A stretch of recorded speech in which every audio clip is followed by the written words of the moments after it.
천지 만물은 하나님을 기쁘시게 하도록 지음받았습니다. 성경 맨 마지막 책인 요한계시록에서는 24장로들이 보좌에 앉으신 이 앞에, 하나님 앞에 엎드려 경배하며 이렇게 말합니다. 요한계시록 4장 11절, 우리 주 하나님이여 영광과 존귀와 권능을 받으시는 것이 합당하오니 주께서 만물을 지으신지라 만물이 주의 뜻대로 있었고 또 지으심을 받았나이다 하더라. 킹 제임스 번역은 이 11절 후반부를 이렇게 번역하고 있습니다. 만물이 주의 기쁨을 위해 있으며 주의 기쁨을 위해 창조되었나이다. 만물은 하나님의 뜻과 기쁨을 위해 창조되었습니다. 하나님께서 우리를 만드신 이유가 바로 여기 있습니다. 하나님을 영화롭게 하고 경배하도록 하기 위해서입니다. 우리의 삶은 하나님을 기쁘시게 하는 것에 힘써야 합니다.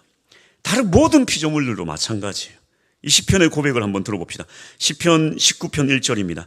하늘이 하나님의 영광을 선포하고 궁창이 그의 손으로 하신 일을 나타내는도다.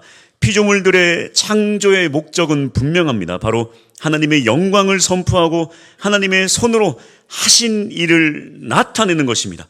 피조물들이 자신의 영광을 높이는 것은 하나님의 창조의 목적이 아니에요. 하나님께서 창조한 인생들이 자신의 기쁨을 추구하며 살아간다면 하나님의 창조의 목적과 의도에 어긋나도 한참 어긋나는 것입니다. 오늘 본문이 말하는 것도 이것을 말하고 있습니다.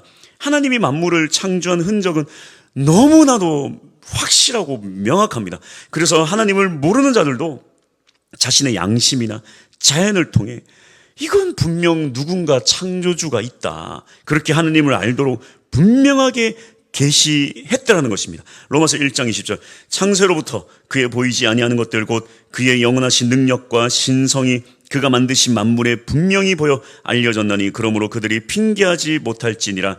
하지만 하나님을 알면서도 하나님을 영화롭게도 하지 않고 감사하지도 않았다는 것입니다. 21절, 하나님을 알되 하나님을 영화롭게도 아니하며 감사하지도 아니하고 오히려 그 생각이 허망하여지며 미련한 마음이 어두워졌나니. 사람들은 결국 창조의 목적을 상실했습니다.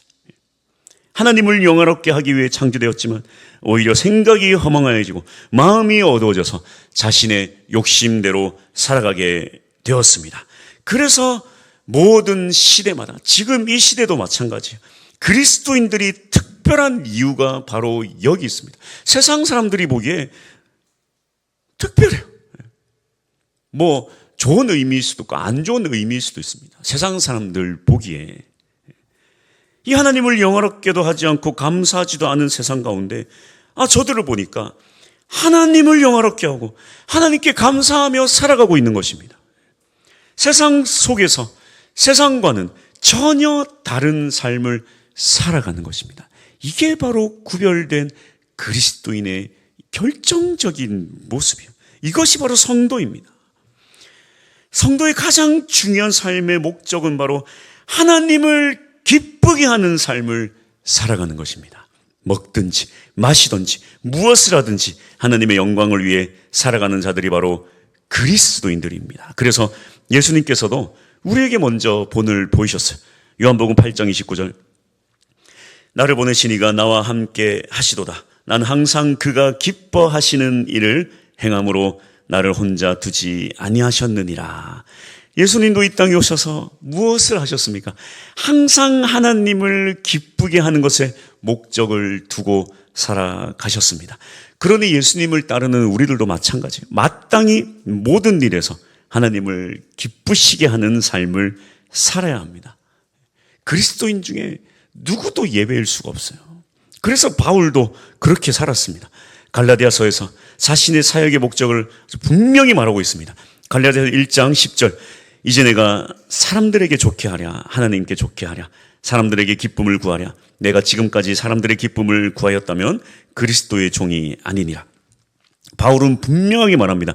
사람의 기쁨을 추구하는 자는 그리스도의 종이 아니다. 그렇다면 하나님을 기쁘시게 하려면 우리는 어떻게 해야 할까요? 물론 하나님은 예배를 기뻐하십니다. 구원받은 자기 백성들이 영과 진리로 드리는 예배자를 주님은 찾으십니다. 그리고 그의 자녀들이 주님께 드리는 그 찬양과 기도와 경배와 물질과 헌신 모두를 기뻐하십니다. 그러나 무엇보다 우리 하나님 아버지께서 기뻐하시는 일은 바로 이것이에요.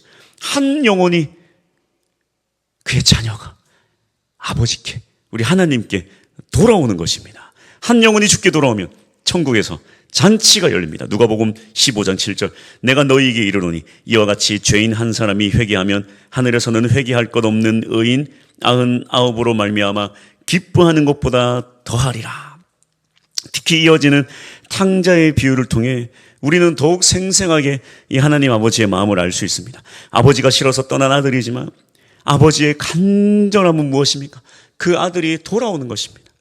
물론 이 병망덕한 자신의 모습 때문에 쉽게 아버지께 돌아올 수 없지만 아버지는 그 무엇도 계산하거나 생각하지 않고 떠났던 아들을 껴안고 입을 맞추고 가락지 끼우고 소를 잡아 잔치를 벌이는 것입니다.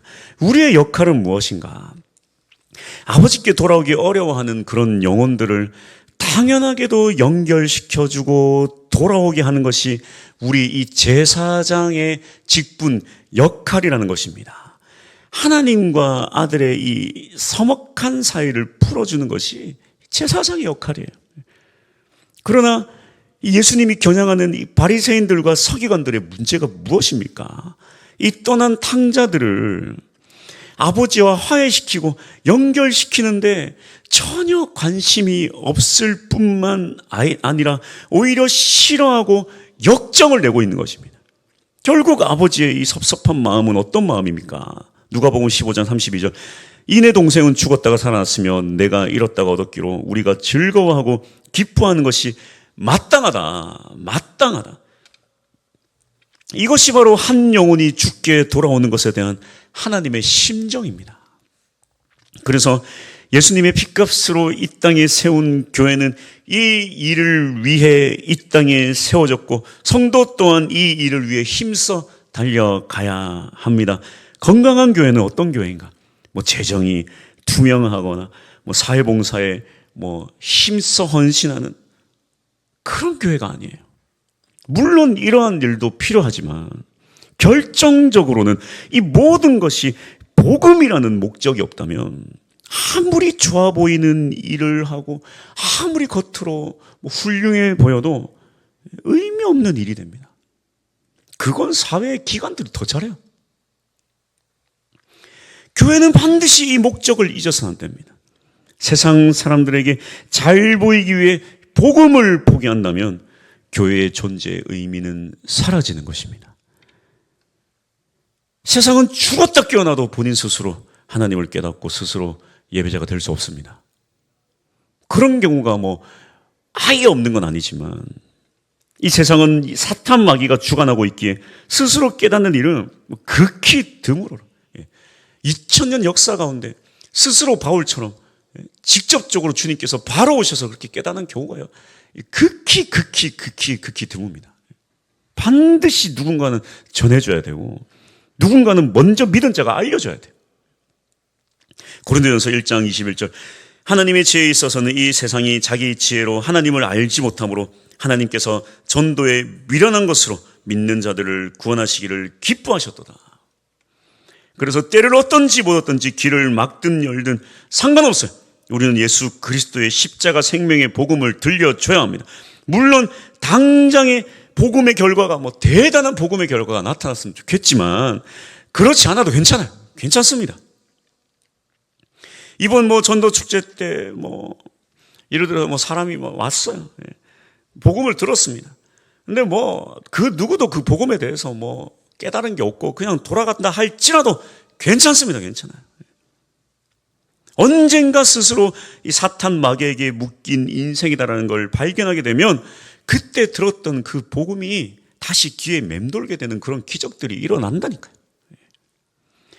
여러분 어떻습니까? 건강할 때 주변에서 아무리 건강 조심해라, 건강 지켜라, 먹는 거 잘 먹어라, 운동해라, 해라 해봐야 아무 소용없어요.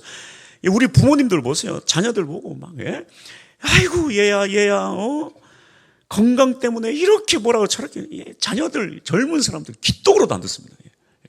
아무래도 안 들어요. 근데 언제 그 말이 가슴에 딱 박힙니까? 건강의 적신호가 딱 켜질 때 내 몸뚱아리를 딱 보니까 세상에 유전 때문에 우리 부모님이 그렇게 평생 고생하고 걱정했던 게 딱 자기도 문제가 생기기 시작하는 거예요. 그때부터 부모님께 전하는 거예요. 아이고 세상에 아버지 어머니 이게 뭡니까 이게 내 몸뚱아리가 이거 어떻게 관리해야 됩니까 이거. 기도로 들었던 그 얘기들 다 떠오르는 거예요. 그때 가서 그게 복음이에요. 그게 복음이에요. 우리의 복음도 마찬가지입니다. 인생에 문제가 없어요. 죽음에 대해 생각 안 합니다. 복음 먹으는 쓸데없는 이야기 필요도 없어요. 미련해 보입니다. 그럼에도 불구하고 우리가 진심으로 복음을 전하다 보면 결국에 그 진리가 언젠가는 들어가게 되어 있다는 것입니다. 그래서 우리는 때를 어떤지 뭐든지 그냥 하는 거예요. 건강 얘기해도 아이고 쓸데없는 얘기하지만 그래도 얘기하잖아요. 그래도 맨날 라면만 먹는다 생각해 보세요. 라면 우리 교회도 라면이 있는데 그래서 걱정이 됩니다. 맨날 라면만 먹으면 걱정 안 되겠습니까? 영양소가 들어가야 되는데 그거 뭐라 계속해서 여러분 잔소리하면 언젠간 들어간다니까요. 언젠간 들어가요. 복음도 마찬가지.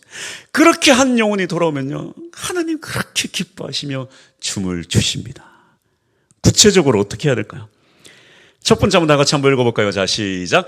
갈급한 심령은 반드시 복음을 받아들입니다.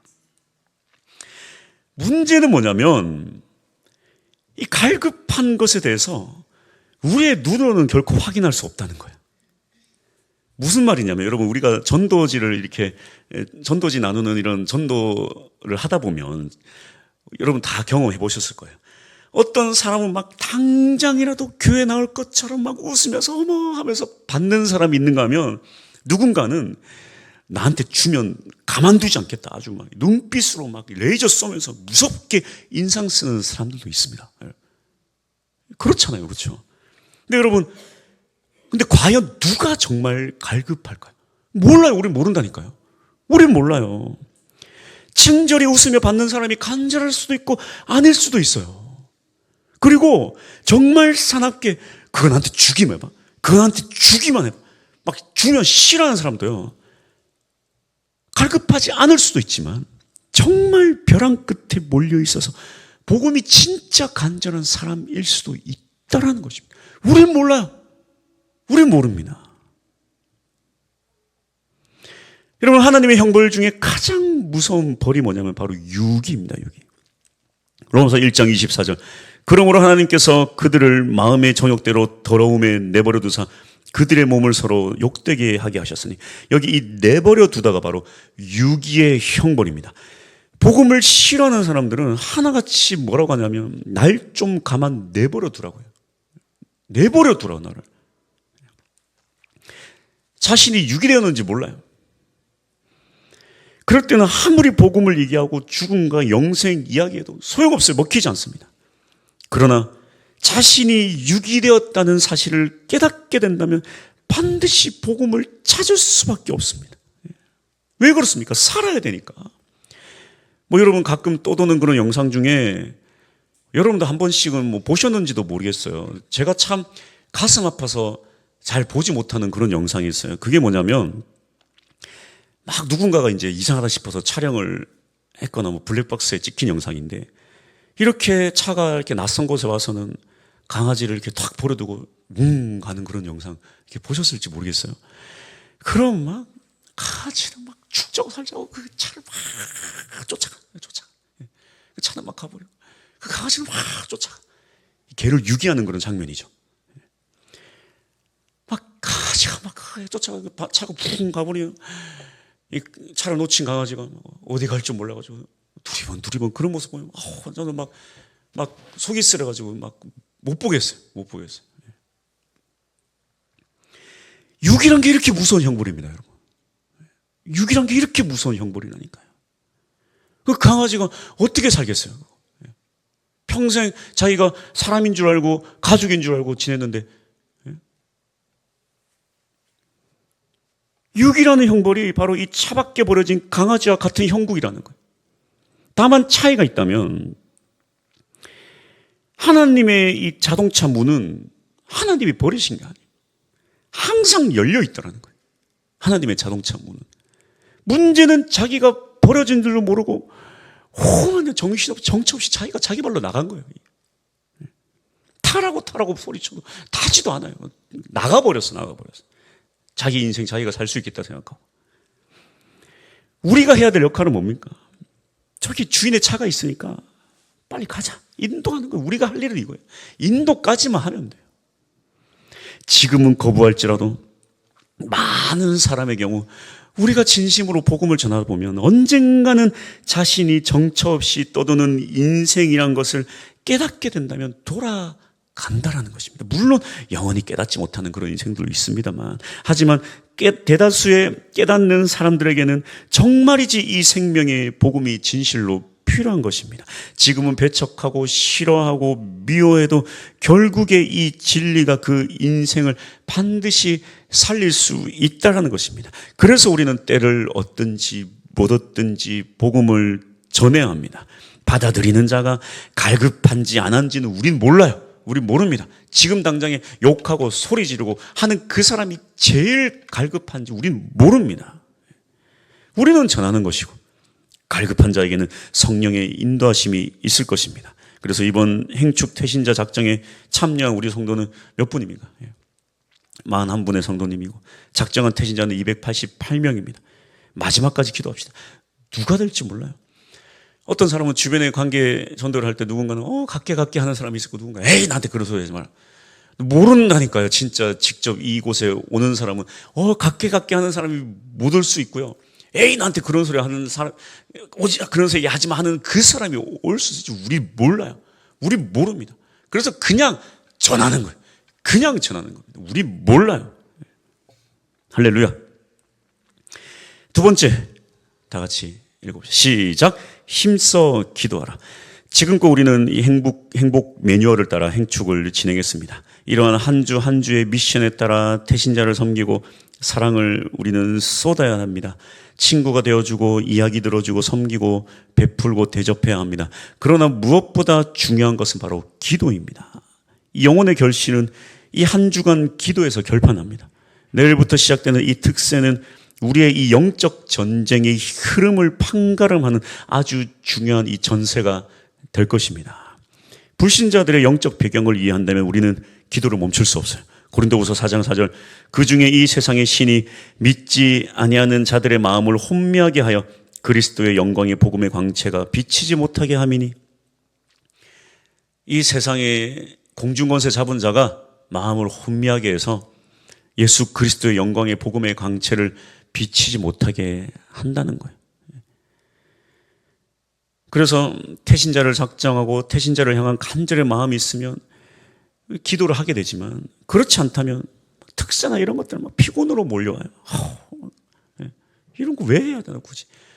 이 시대에 새벽 기도가 웬 말인가. 영적 전쟁의 목적도 없고 이유가 없기 때문에 기도의 가치와 이유도 상실하기 때문입니다. 하지만 여러분 잘 기억하셔야 돼요. 예수님의 왕권의 특징이 뭐라고 했습니까? 주님은 심판으로 다스리신다고 했어요.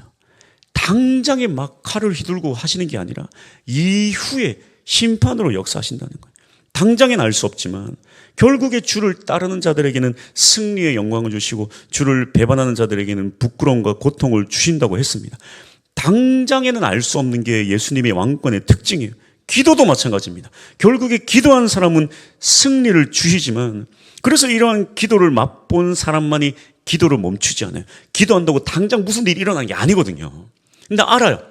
지금 하는 기도가 언젠가 반드시 승리로 다가올 것을 알기 때문에 기도하는 사람은 기도하는 것이고, 이러한 기도의 능력을 겪어보지 않았기 때문에 기도하지 않는 것입니다. 기도하지 않기 때문에, 이런 능력을 경험하지 않았기 때문에 기도하지 않는 사람들은 결국 눈 앞에 있는 것만 쫓아다니게 되어 있는 것이에요. 승리의 주님은요, 이후에 역사하시는 거예요. 이걸 깨닫지 못하니까 기도하지 않게 되고 눈앞에 있는 것만 쫓아가는 그런 삶이 되는 것입니다. 존 번연의 철로 역정에 나오는 말인데요. 말을 많이 하기보다는 기도를 많이 하는 것이 낫다. 기도는 죄를 막아준다. 기도하지 않으면 죄가 우리를 막는다. 기도하는 마음은 금이나 은보다 더 귀하다. 그러므로 자주 기도하라. 기도는 영혼의 방패요, 하나님께 드리는 아름다운 제사요, 사탄을 내리치는 채찍이다. 우리 교회가 앞으로 어떠한 상황에 어떻게 될지 모르는데 무슨 전도고 무슨 기도냐, 그런 말을 하는 사람이 있을 수도 있어요. 그러나 대단한 착각입니다. 안에서 새는 바가지 바깥에도 새요. 언제 어느 상황이나 최선을 다하지 않는 사람은요, 어디 가서도 못해요. 지금 최선을 다해야 앞으로도 최선을 다하는 사람이, 주님 그걸 보신다니까요. 제가 이전 사역지에서 사역지를 옮기는 수많은 같이 사역했던 동역자들을 보지 않았겠습니까? 정말 틀리지 않는 공통점을 발견하게 됩니다. 좀 좋게 끝나든 안 좋게 끝나든지 마지막을 정리해야 될 거 아니에요. 이렇게 사역지를 옮기게 되면. 끝까지 최선을 다하는 사람은 어딜 가나 거기서 참 사역을 인정받으며 잘 하는데, 마지막이라고 막 끝을 엉망으로 하는 사람이 있어요. 다 필요 없어. 어차피 나 여기 있을 거 아닌데. 네. 어머, 성도님 했다가 몇이나 했는데요? 막 그렇게 하고. 다른 데 가면 꼭 문제를 일으킵니다. 하나님이 역사하지 않으세요. 하나님 이러한 모습 참 중요하게 여깁니다. 어느 곳이든 어떠한 곳이든 내가 어디서 무엇을 하든 언제나 주어진 상황 가운데 우리는 최선을 다해야 합니다. 그 최선의 핵심이 바로 기도입니다. 마지막까지 기도하는 사람은 코앞의 절망에서도 건져주시지만 마지막에 적당히 하면요, 승리 앞에서 절망을 경험해요. 그래서 이번 특세 특별히 승리할 수 있는, 기도로 승리할 수 있는 우리 모두가 될 수 있기를 축복합니다. 세 번째, 다 같이 한번 읽어봅시다. 자, 시작. 교회로 강권하라. 사람이 성령의 강한 인도하심으로 변화되는 것은 하나님의 역사입니다. 그러나 복음을 전하고 복음을 듣게 하기 위해 교회로 초청하는 것은 우리의 몫이에요. 물론 그 과정조차도 성령의 강력한 인도하심이 필요하지만 우리의 아주 최선을 다한 헌신도 필요하고 중요합니다. 왜 그렇습니까? 로마서 10장 17절, 그러므로 믿음은 들음에서 나며 들음은 그리스도의 말씀으로 말미암느니라. 복음을 들어야 역사가 일어나기 때문에 우리는 최선을 다해야 돼요. 그래서 이 사실을 익히 알고 있는 사탄은 갖은 수단과 방법으로 우리에게, 또 듣는 사람의 길을 막거나 우리의 행동을 막거나 하는 것입니다. 그래서 우리는 강권이 필요합니다. 강권해야 돼요. 예수님께서 말씀하시지 않았습니까? 누가복음 14장 23절, 주인이 종에게 이르되 길과 산울타리로 나가서 산울타리가로 나가서 사람을 강권하여 데려다가 내 집을 채우라. 여기 이 강권의 헬라어 아낭카조는 억지로 권하다, 그런 뜻입니다. 요즘 시대에 전혀 맞지 않는 단어죠. 억지로 권한다? 이게 무슨 시대를 역행하는 그런 일인가? 기독교는 뭐 한다고 이런 시대를 역행하는 이런 행위를 하는가? 그런데 여러분, 이건 대단히 큰 착각입니다. 여러분, 이 강권이란 것은요, 사랑이 없이는 불가능하기 때문이에요. 밥 먹기 싫어하는 아이에게 밥을 강권하는 것도 부모니까 가능한 거예요. 옆집 아저씨는 불가능해요. 옆집 아저씨가 뭐 한다고 그 애한테 강권해서 밥을 먹입니까? 제가 수도 없이 말했지만 제가 그렇게 운동을 싫어한다고 하지 않았습니까? 운동 웃긴 소리 하고 있네. 운동 절대 안 해. 평생에 운동 안 해. 집에서 교회까지도 차 타고 다닐 거야. 아예 온몸에 곳곳에 문제가 생겨도 아주 꿈쩍도 안 했는데 결국에 아버지가 강권해서 너 안 해요, 안 해요, 안 한다고요, 안 해요. 한 번만 들어, 내 말. 한 번만 들어, 너 진짜. 아버지가 내가 언제 너한테 얘기한 거 있냐? 너 이거 한 번만 들어. 그렇게 강권하고 억지로 운동을 했는데 결과적으로 그 강권은 사랑이에요. 사람이 건강하게 살아야 마음도 건강해진다는 사실을 제가 운동하면서 깨달았다니까요. 몸이 그냥 맨날 힘들고 그러니까 마음이 어려워. 누가 그렇게 저한테 강권하겠냐는 거예요. 누가 그렇게 하겠냐고요. 동네에 지나가던 아저씨가 저한테 그러겠어요. 헬스장 알바가 저한테 그렇게 강권하겠어요? 안 한다니까요. 저한테 그렇게 안 한다니까요. 이 모든 게 강권의 역사입니다. 왜 이 시대 사람들이 이 강권이라는 말을 싫어하는가? 여러분, 아쉬운 건요, 이 단어를 좀 우리가 제대로 파악하고 이해할 필요가 있어요. 많은 사람들이 이 가스라이팅과 강권의 차이를 잘 구별하지 못합니다. 제대로 이해하지 못해요. 하물며 아니, 왜 부모가 교회 다닌다고 아이까지 교회를 같이 데려가야 되냐? 아니, 난 그런 많은 사람들이 이해가 안 돼요. 이게 가스라이팅이다. 아니, 그러면 부모가 마산 사는데 애가 마산 살지, 애는 서울 사나? 태어나자마자 네 맘대로 살아라고 버려야 되나? 부모가 교회 나왔으니까 애도 교회 나오는 거예요. 부모가 절에 가니까 애가 절에 가는 거예요. 그렇게 말하는 사람들은 나 이해가 안 돼. 이건 가스라이팅이 아니라 어쩔 수 없는 인간의 삶의 모습 아닙니까? 가스라이팅에 대해서 당치의 이해를 못하고 얘기하는 거예요. 강권과 가스라이팅은 전혀 다른 개념입니다. 전혀 다른 개념이에요. 가스라이팅이 뭡니까? 교묘하게 상대방을 속이고 조종하는 거잖아요. 나의 어떤 이익이나 목적을 위해서. 너 원래 멍청한 인간이 알지? 너 원래 멍청했어. 멍청하니까 어쩔 수 없어. 너 내 말이나 들어. 너 원래 멍청한 놈이니까. 이게 가스라이팅이잖아요, 이게. 그래서 가스라이팅은 사랑이 아니에요, 사랑이 아니고. 가스라이팅은 진리도 아니고, 사랑도 아니고, 그래서 진리와 사랑 앞에 사용할 수 있는 단어가 아닙니다. 어린 자녀가 엄마를 보면서 막 양옆을 보지도 않고 막 뛰어나오는데 도로에 차가 오고 있으면 엄마가 뭐라고 합니까? 야, 거기서 오지 마. 건너오지 마! 소리를 질러요. 이게 가스라이팅입니까? 이게 가스라이팅이에요? 이게 가스라이팅이라고 한다면 단어의 뜻을 전혀 모르는 것입니다. 가스라이팅은 절대 진리와 사랑 앞에 사용할 수 있는 단어가 아니에요. 물론 부모도 자녀에게 가스라이팅 합니다. 자녀를 통해 교묘하게 남편을 욕먹게 하려고.